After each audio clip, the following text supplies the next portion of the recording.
উনি বলেছেন যে প্রথম 6 মাসে আমরা এই যে ইন্টারিম গভর্নমেন্টের প্রথম ইনিংস বা প্রথম অধ্যায় শেষ হয়েছে এবং আজকে ডায়ালগের মাধ্যমে দ্বিতীয় অধ্যায়ের শুরু হলো।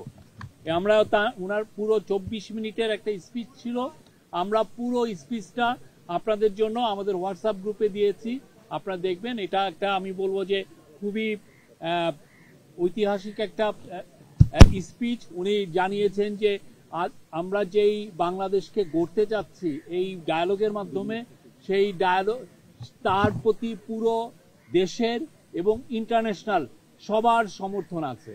ইন্টারন্যাশনাল যতগুলো বড় বড় দেশ আছে তারা বলেছে তোমাদের কি চাই, আমরা তোমাদের সাথে আছি।